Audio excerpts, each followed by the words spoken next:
على سيدنا شفيعنا حبيبنا نبينا مولانا محمد وعلى آل محمد بارك وسلم والصلاة والسلام عليك يا رسول الله صلی اللہ تعالی علیہ وسلم. عزیزان ملت اسلامیہ، اللہ کے نبی صلی اللہ تعالی علیہ وسلم نے صحابہ اکرام کے درمیان حضرت امام بخاری نے جو ہے حدیث کو روایت کیا، فرماتے کہ حضور صلی اللہ تعالی علیہ وسلم نے فرمایا ایو الایمان اعجب الیکم، اے میرے صحابہ بتاؤ سب سے عجیب تر ایمان کس کا ہے، سب سے عجیب تر ایمان کس کا ہے؟ صحابہ اکرام نے فرمایا یا رسول اللہ فرشتوں کا ایمان سب سے عجیب تر ہے. کیا فرمایا؟ فرشتوں کا ایمان سب سے عجیب تر. حضور نے فرمایا نہیں، فرشتوں کا ایمان سب سے عجیب تر نہیں، کیونکہ وہ اللہ کی انوار میں، اللہ کی تجلیات میں اللہ کی عبادت کر رہے ہیں، آسمانوں میں ہیں اور وہ اللہ کی عبادت کر رہے ہیں، تجلیات اللہ کی دیکھ رہے ہیں، ان کا ایمان کیسے سب سے عجیب تر ہے؟ حضور نے فرمایا ایو الایمان اعجب الیکم، تمہارے درمیان سب سے عجیب تر ایمان کس کا ہے؟ صحابہ اکرام نے فرمایا انبیاء کا ایمان سب سے عجیب تر. ان کا ایمان سب سے عجیب تر کیسا؟ کیونکہ ان پر کتابیں نازل ہوتی ہیں، وحی نازل ہوتی ہے، وہ پیغمبر ہیں، ان پر صحیفے نازل ہوتے ہیں، اللہ کا الہام ہوتا ہے، ان کا ایمان کب سے عجیب تر ہے؟ حضور نے فرمایا ایو الایمان اعجب الیکم، میرے صحابہ بتاؤ سب سے عجیب تر ایمان کس کا ہے؟ صحابہ اکرام نے فرمایا یا رسول اللہ ہمارا ایمان سب سے عجیب تر. کہا نہیں، تمہارا ایمان بھی سب سے عجیب تر نہیں ہے، کیونکہ تم میرے انگلی کے اشارے سے چاند کے دو ٹکڑے ہونا دیکھ رہے ہو، سورج کا پلٹ آنا دیکھ رہے ہو، کنگریوں کا کلمہ پڑھنا دیکھ رہے ہو، قرآن کا اترنا دیکھ رہے ہو. تمہارا ایمان سب سے عجیب تر کس کا ہے؟ حضور نے فرمایا فرشتوں کا ایمان سب سے عجیب تر نہیں، انبیاء کا ایمان سب سے عجیب تر نہیں ہے. صحابہ تمہارا ایمان بھی سب سے عجیب تر نہیں ہے، عجیب تر ایمان ان کا ہے جو بغیر دیکھے مجھ سے محبت کرتے ہیں. انہوں نے مجھے دیکھا ہی نہیں.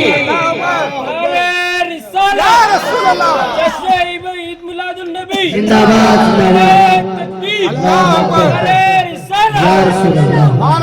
انہوں نے فرمایا جنہوں نے مجھے دیکھا ہی نہیں میری محبت کے ترانے پڑھتے ہیں. مصطفیٰ جان رحمت پہ لاکھوں سلام، شمع بزم ہدایت پہ لاکھوں سلام، کعبے کے بدر الدجا تم پہ کروڑوں درود، طیبہ کے شمس الضحیٰ تم پہ کروڑوں درود، طلع البدر علینا من ثنیات الوداع واجب الشکر علینا ما دعا للہ داعی، انت شمس انت بدر انت نور فوق نور، انت اکسیر وغالی انت مصباح الصدور، یا حبیبی یا محمد یا عروس الخافقین یا ممیز یا ممجد یا امام القبلتین.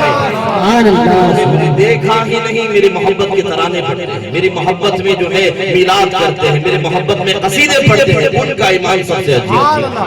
میں نے آپ کو کہا تھا کہ ہم نے خدا کو دیکھا نہیں، سنا نہیں، ہم مانتے آ رہے کس کے رہتے زبان مصطفیٰ پر اعتماد، زبان مصطفیٰ پر اعتماد کرتے ہیں. عزیزان ملت اسلامیہ، آج ہمارا اور آپ کا یہاں جمع ہونا ہمارے لیے اور آپ کے لیے باعث نجات ہے. یہ نجات کا سبب ہے.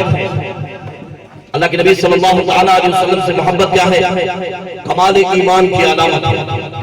محبت تو ایمان کی علامت ہے، حد سے زیادہ محبت کمال ایمان کی علامت ہے. ایمان آپ کا اس وقت کمال کو پہنچے گا آپ سب سے زیادہ جب محبت کریں گے. لا یؤمن احدکم حتی اکون احب الیہ من والدہ وولدہ والناس اجمعین. جب تک تم مجھ سے محبت، اس وقت تک جب تک تم اپنی ماں باپ سے، اپنے اولاد سے، دنیا کے سارے لوگوں سے مجھ سے محبت نہیں کر لیتے، تب تک تمہارا ایمان کامل نہیں ہے. یہ فرمان کس کا ہے؟ یہ رسول کائنات صلی اللہ علیہ وسلم کا ہے. آپ کے لیے ضروری کیا ہے؟ آپ مقام رسالت اور معرفت رسالت، مقام مصطفیٰ آپ کو سمجھ میں آتا ہے. اور مقام مصطفیٰ ہم کو سمجھایا کس نے؟ ہم کو مقام مصطفیٰ سمجھایا اللہ رب العزت. سبحان اللہ. ہم کسی اور کی بات نہیں کریں، ہم سیدھا خدا کی بات کریں. اے رب تو نے ہی ہمیں بتایا مقام مصطفیٰ، تو نے ہی ہمیں بتایا ہے معرفت رسالت. اللہ رب العزت نے فرمایا یا ایھا الذین آمنوا استجیبوا للہ ولرسولہ اذا دعاکم، اے ایمان والو جب اللہ اور اس کے رسول بلائیں تو فوراً حاضر ہو جائے. یہ قرآن پاک کی آیت ہے. یہ قرآن پاک آؤ مقام رسالت دیکھو، معرفت رسالت دیکھو. حضور کی معرفت ہی ایمان کی علامت ہے، حضور کی پہچان ہی ایمان کی علامت ہے. ایمان کامل ہمارا اسی وقت ہوگا جب ہمارے اندر معرفت رسالت آ جائے. لوگ معرفت کی بات کرتے ہیں، وہ معرفت کون سی ہے؟ معرفت رسالت ہے. ایمان آپ کا اسی وقت کامل ہوگا. حضرت ابو سعید المعلا رضی اللہ تعالیٰ یہ جو ہے نماز پڑھ رہے تھے مسجد نبوی میں. اللہ کے نبی صلی اللہ تعالیٰ علیہ وسلم نے آواز دی یا ابا سعید. وہ نماز پڑھتے رہے تھے. پھر فرمایا حضور نے یا ابا سعید. حضور نے پھر آواز دی یا ابا سعید. پھر نماز سے فارغ ہو کر نماز پوری ختم کر کے حضور کی بارگاہ میں آئے. لبیک یا رسول اللہ. کیا فرمایا؟ لبیک و صادق، میں حاضر ہوں یا رسول اللہ. کہا ما منعک ان تجبنی یا ابا سعید، تجھے کس بات نے روکا تھا کہ تم نے میرا جواب نہیں دیا؟ میں نے تجھے بلایا تو نہیں آیا، کس بات نے تجھے روکا تھا؟ کہا کنت اصلی یا رسول اللہ، یا رسول اللہ میں نماز پڑھتا ہوں، میں نماز پڑھتا ہوں۔ حضور نے فوراً یہ آیت پڑھی، یا ایھا الذین آمنوا استجیبوا للہ ولرسولہ اذا دعاکم، جب اللہ اور اس کے رسول بلائے تو فوراً حاضر ہو جاؤ۔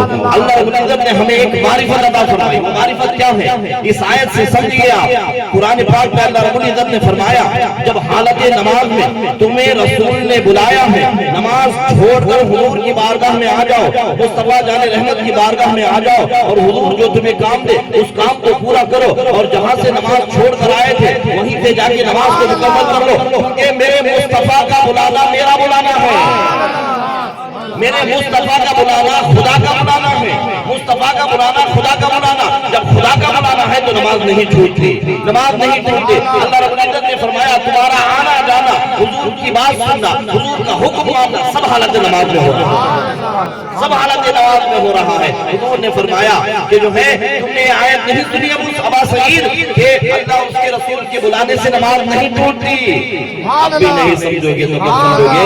حضور کا خیال آنے سے کیسے ٹوٹ جاتی ہے؟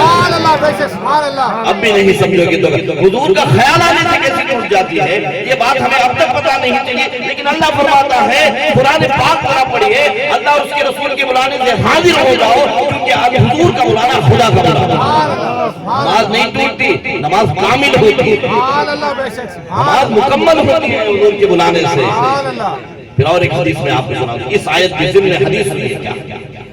پھر اس کے بعد دوسری ایک آیت میں آپ کو سنا دوں، پھر اس کے ضمن میں ایک حدیث سنا دوں۔ قبیلہ عمرو بن عوف کی صلح کرانے کے لیے رسول کائنات صلی اللہ تعالیٰ علیہ وسلم چلے گئے۔ اللہ کے نبی صلی اللہ تعالیٰ علیہ وسلم جب چلے گئے، صحابہ اکرام جو ہے بیٹھے ہوئے تھے، نماز کا وقت ہو گیا، اور جو ہے جب جماعت کھڑی ہونے کا ٹائم آ گیا تو اس وقت صحابہ اکرام نے کہا جو ہے رسول کائنات صلی اللہ تعالیٰ علیہ وسلم کے آنے میں تاخیر ہو گئی، ابو بکر آپ چلے نماز پڑھائیں، مصلی پر جائیں، ہم نماز پڑھائیں۔ حضرت صدیق اکبر نے دیکھا کہ وقت ہو گیا تھا، حضرت صدیق اکبر آ کر مصلی پر کھڑے ہو گئے۔ صحابہ اکرام نے حضرت صدیق اکبر کے پیچھے آپ کی امامت میں نماز کے لیے کھڑے ہو گئے۔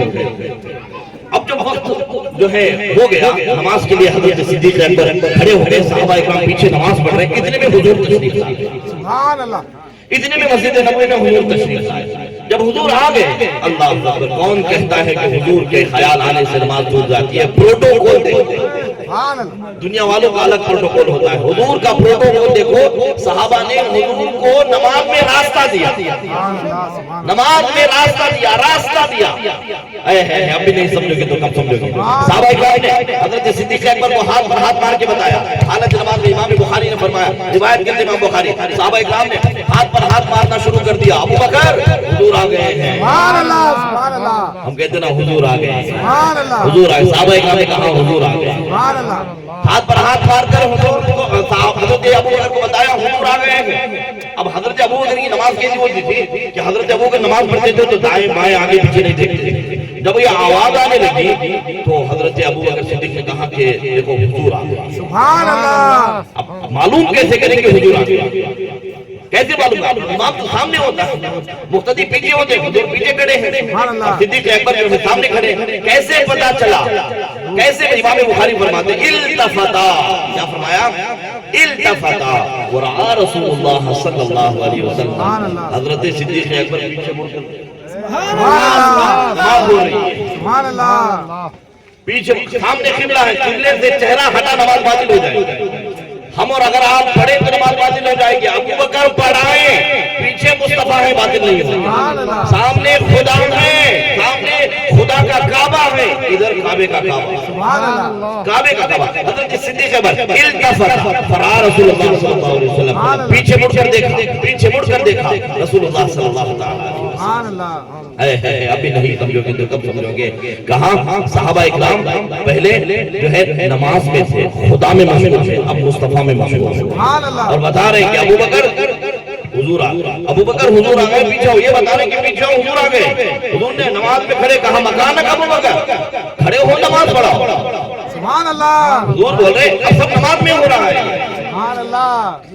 یہ کیسی نماز ہے؟ اللہ اکبر، عزیزان ملت، ایمان تازہ ہو رہا ہے۔ امام بخاری فرماتے ہیں کہ ایک وقت ایسا آ گیا کہ صدیق اکبر پیچھے آ گیا، مصلی خالی ہے، نماز ہو رہی ہے، مصلی خالی ہے، نماز ہو رہی ہے، حضور بھی پیچھے، ابو بکر بھی پیچھے، صحابہ بھی پیچھے، مصلی خالی ہے، نماز ہو رہی ہے۔ سبحان اللہ سبحان اللہ۔ پھر حضور آگے آئے، نماز کو پوری کی کرنے کے بعد حضور نے فرمایا ابو بکر، میں نے کہا تھا تجھے تو نماز پڑھا، تو پیچھے کیوں آ گیا؟ کہا ابو قحافہ کی بیٹی کی مجال کیا؟ یا رسول اللہ آپ پیچھے کھڑے ہو اور میں آگے کھڑے ہو کر نماز پڑھا۔ یا ایھا الذین آمنوا استجیبوا للہ وللرسول اذا دعاکم۔ دوسری آیت پھر اللہ رب العزت نے فرمایا یا ایھا الذین آمنوا لا تقدموا بین یدی اللہ ورسولہ۔ اللہ رب العزت نے فرمایا اے ایمان والو، اللہ اور اس کے رسول سے آگے نہ بڑھو۔ یہ آیت کیوں فرمائی اللہ رب العزت نے؟ صحابہ اکرام نے حضور کی قربانی سے پہلے قربانی کر لی ہے۔ کوئی قربانی کسی سے پہلے کر لے تو قربانی ہو جائے گی۔ آپ میرے سے پہلے کر لیں تو ہو جائے گی، آپ سے پہلے میں کر لوں تو قربانی ہو جائے گی، ان سے پہلے وہ کر لیں، اس سے پہلے وہ کر لیں۔ کائنات میں کوئی بھی کہیں بھی نماز کے بعد قربانی کر لے تو وہ قربانی ہو جائے گی، لیکن مصطفیٰ سے پہلے کر لے تو نہیں ہوگی۔ سبحان اللہ۔ پھر اللہ رب العزت نے فرمایا یا ایھا الذین آمنوا لا تقدموا بین یدی اللہ ورسولہ، اے ایمان والو اللہ اور اس کے رسول سے آگے نہ بڑھو۔ اشارہ کدھر تھا کہ تم نے حضور کی قربانی سے پہلے قربانی دے دی، قربانی نہیں ہوئی، قربانی دوبارہ دو۔ سبحان اللہ۔ تفسیر پڑھیں تو پتہ چلے آپ کو، لوگ باتیں کرتے ہیں، حضور کی عزت کی بات کرتے ہیں، اللہ رب العزت نے صحابہ سے فرمایا تمہاری قربانی نہیں دی، تم قربانی دوبارہ۔ پھر فرمایا کچھ لوگ حضور کی جو ہے نماز عید سے پہلے نماز پڑھ لیے تھے، اللہ رب العزت نے فرمایا تمہاری نماز نہیں ہوئی کیونکہ تم نے حضور سے پہلے نماز پڑھ لی، نماز دوہراؤ، قربانی دوبارہ کرو۔ تو اللہ رب العزت نے فرمایا کہ حضور سے آگے بڑھنا خدا سے آگے بڑھنا، اللہ اکبر، حضور سے آگے بڑھنا خدا سے آگے بڑھنا ہے۔ تم حضور سے آگے بڑھ نہیں سکتے کیونکہ حضور سے آگے بڑھنا خدا سے آگے بڑھنا ہے۔ عزیزان ملت اسلامیہ، رسول کائنات صلی اللہ تعالیٰ علیہ وسلم کا ادب اللہ رب العزت نے کس قدر ہمیں سمجھایا اور بہترین انداز میں سمجھایا۔ ذرا مجھے بتاؤ، حضرت یوسف علیہ السلام کہ قوم پر قحط آیا، کتنے سال آیا سب جانتے، کتنے سال آیا؟ 7 سال۔ 7 سال کے لیے لوگ دانے پانی کے لیے ترس گئے۔ یوسف علیہ السلام کے پاس کھلا تھا، آپ کے گھوڑاوں میں اناج بھرا ہوا تھا۔ نقطہ دینے جا رہا ہوں میں اور یہ جملہ دینا جا رہا ہوں، ضائع نہیں ہونا چاہیے، بڑا پیارا نقطہ ہے اور جو ہے رسول اللہ صلی اللہ تعالیٰ علیہ وسلم کی عزت کا خیال اللہ رب العزت نے کتنا رکھا ہے میں آپ کو بتانا چاہتا ہوں۔ یوسف علیہ السلام کے قوم پر کتنے سال قحط آیا؟ 7 سال قحط آیا، لوگ ترس گئے دانے پانی کے لیے۔ حضرت یوسف علیہ السلام نے پہلے اللہ رب العزت نے فرمایا یوسف 7 سال اچھی کھیتی باڑی کرو، اناج اکٹھا کر کے رکھو، قحط آنے والا ہے۔ حضرت یوسف علیہ السلام کے گوداموں میں اناج بھر گیا اور جب قحط آیا سب سے پہلے اہل مصر نے روپیے پیسے لے کر کہا دال چاول خرید کر لے کر۔ جب دال چاول ختم ہو گیا، پہلا سال گزر گیا، دوسرے سال آئے مال و زیور لے کر، پھر غلہ لے کر، تیسرے سال جانور لے کر آئے، مویشی لے کر آئے، اناج خریدا، پھر چلے گئے۔ چوتھے سال اپنے پراپرٹی کے جائیداد لے کر آئے، زمین کے کاغذات لے کر آئے، خریدے چلے گئے۔ اور 5ویں سال اپنے غلام لے کر آئے، اپنی کنیزیں لے کر آئے، حضرت یوسف علیہ السلام کو دیے، غلہ لے کر گئے۔ 7 سال، پہلے سال، دوسرے سال، تیسرے سال، چوتھے سال، 5ویں سال، 6ویں سال، 7 سال حضرت یوسف علیہ السلام کی قوم مصر والوں نے ہر سال کچھ نہ کچھ دے کر اناج لے کر چلے گئے۔ جب 7واں سال آیا دینے کے لیے کچھ نہیں تھا، دینے کے لیے کچھ نہیں تھا، اہل مصر کے پاس دینے کے لیے کچھ نہیں تھا۔ سارے اہل مصر والے آ کر حضرت یوسف علیہ السلام کے سامنے کھڑے ہو گئے اور کہا یوسف ہمیں غلام بنا لو، اناج دے دو، ہمیں غلام بنا لو، اناج دے دو۔ اللہ رب العزت نے فرمایا یوسف ذرا پیچھے آ، یوسف ذرا پیچھے آ، یہی اہل مصر ہے تجھے غلام بنا کر بھیجا، تیرا غلام بنانا، تیرا بیچنا مجھے پسند نہیں آیا، اسی لیے میں نے ان پر 7 سال قحط نازل کیا اور جب یہ کنگال ہو گئے، سب کچھ ان کا ختم ہو گیا، پھر میں نے ان سارے اہل مصر کو تیرے ساتھ لا کر غلام بنا کر کھڑا کر دیا۔ مجھے تیری عزت اور تیرا غلام بنانا، تیری عزت کو نیلام کرنا پسند نہیں آیا۔ جب یوسف کی عزت کا اتنا خیال ہے تو آمنہ کی لال کی عزت اب بھی نہیں سمجھو گے تو کب سمجھو گے؟ یوسف کی عزت کا اتنا خیال تو آمنہ کی لال کی عزت کا کتنا خیال کیا اللہ رب العزت نے۔ ذرا سنو جملہ میں دے رہا ہوں، نماز میں عذر قابل، نماز آپ کھڑے ہو کر نہیں پڑھ سکتے، بیٹھ کر نہیں پڑھ سکتے، لیٹ کر پڑھو، لیٹ کر نہیں پڑھ سکتے، اشارے سے پڑھو، عذر قبول ہے، عذر ہے، جاؤ معاف ہے، پڑھو۔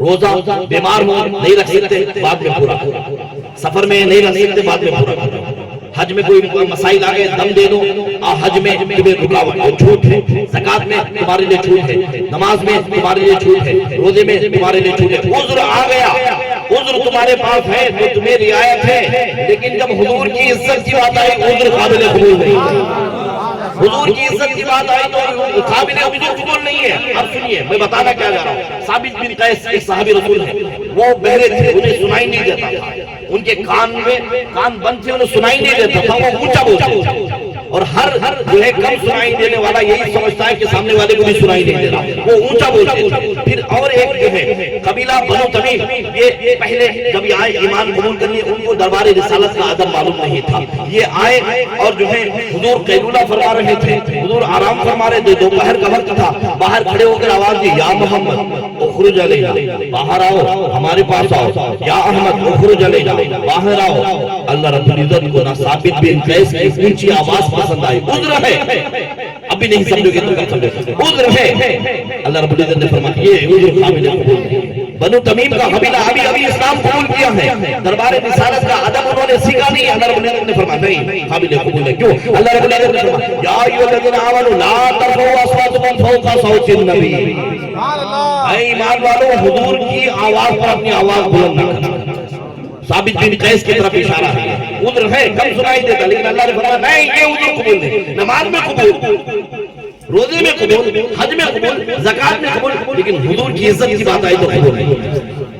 پھر وَلَا تَجْهَرُوا بِالْقَوْلِ كَجَهْرِ بَعْضِكُمْ لِبَعْضٍ، اللہ رب العزت نے فرمایا اے قبیلہ بنو تمیم، تم باہر کھڑے ہو کر آواز دیتے ہو، میرے مصطفیٰ کو کہتے ہو یا محمد اخرج علینا، اگر ایسا دوبارہ کیا، اب اللہ رب العزت نے بدلہ بتایا کہ کیا ہوگا۔ ثابت بن قیس اگر دوبارہ بلند آواز کر لی، یا قبیلہ بنو تمیم تم نے دوبارہ ایسا کیا، ان تحبط اعمالکم وانتم لا تشعرون، تمہارے اعمال کہاں چلے گئے تمہیں خبر نہیں، تمہاری نماز، تمہارے روزے، تمہارے حج، تمہارے زکات کہاں ضائع ہو گئے تمہیں پتہ بھی نہیں چلا۔ حضرت صدیق اکبر فاروق اعظم اس آیت کے نزول کے بعد تھر تھر کانپنے لگے، یا رسول اللہ کہیں ہم سے غلطی ہوئی تو ہمیں معاف کر، کہیں ہمارے آوازیں بلند ہو گئی تو ہمیں معاف کر۔ اللہ رب العزت نے فرمایا ایمان کیسے نکل جائے گا تمہیں پتہ تھا۔ عزیزان ملت اسلامیہ سمجھے حضور کا ادب، حضور کی عزت، حضور کی محفلیں، حضور کے جلوس بڑے بادب ہوتے ہیں، حضور کا ذکر بھی بڑا بادب ہوتا ہے۔ میں ایک جملہ آپ کو بتا دوں، حضرت خالد بن ولید رضی اللہ تعالیٰ عنہ ایک جنگ میں مالک بن نضر کو قتل کر دیا، مالک بن نضر کو حضرت خالد بن ولید نے قتل کر دیا، اور شور ہو گیا، ہنگامہ برپا ہو گیا کہ خالد نے مسلمان کو قتل کر دیا، خالد نے مسلمان کو قتل کر دیا۔ صدیق اکبر کی دور خلافت تھی، صدیق اکبر نے بلایا خالد واپس آؤ، جنگ سے واپس آؤ، خالد واپس آ گئے، اور اتنا شور برپا ہو گیا تھا کہ حضرت صدیق اکبر کو جلیل القدر صحابہ اکرام کو بٹھانا پڑا، ان کی مجلس بلانی پڑی، ان کو مشورہ کرنا پڑا، بلایا گیا، سارے صحابہ اکرام آ کر بیٹھ گئے، خالد بن ولید آئے، کہا تم نے مسلمان کو قتل کر دیا، اور جب آئے نا تو حضرت فاروق اعظم اتنے غصے میں تھے کہ حضرت خالد بن ولید کے امامے میں کچھ تیر لگے تھے، خون آلود تیر لگا کے چلتے تھے حضرت خالد بن ولید، تاکہ سامنے والا ڈر جائے کون بندہ، وہ جاہو جلال ایک دبدبہ پیدا کر دیتے، تو خالد بن ولید کے امامے سے تیر کھینچ لیا حضرت فاروق اعظم نے، کہا تم نے مسلمان کو کیسے قتل کر دیا۔ صدیق اکبر کے سامنے جا کر بیٹھ گیا حضرت خالد بن ولید، حضرت ابو بکر صدیق نے کہا کہ خالد تو نے مسلمان کو کیسے قتل کر دیا؟ حضرت خالد نے کہا وہ مسلمان نہیں تھا، اب بھی نہیں سمجھو گے تو کیا فرمایا؟ خالد وہ مسلمان نہیں تھا، خالد نے فرمایا وہ مسلمان۔ صدیق اکبر دلیل کیا ہے تمہارے پاس؟ جملہ ذرا غور کیجئے، دلیل کیا ہے؟ صحابہ کرام نے فرمایا فاروق اعظم نے دلیل کیا ہے تمہارے پاس کہ وہ مسلمان نہیں ہے؟ خالد بن ولید نے کہا میں نے جب کہا تم زکات کیوں نہیں دیتے، میں نے جب مالک بن نضر سے کہا تم زکات کیوں نہیں دیتے، اس نے ایک جملہ کہا انا صاحبکم، کیا کہا؟ انا صاحبکم، اس نے کہا تمہارے رسول، کیا کہا؟ تمہارے رسول، اس کو کہنا چاہیے تھا انا صاحبنا، ہمارے رسول، جب اس نے کہا تمہارے رسول میں نے سوچا اس کا حضور سے کوئی تعلق ہی نہیں ہے۔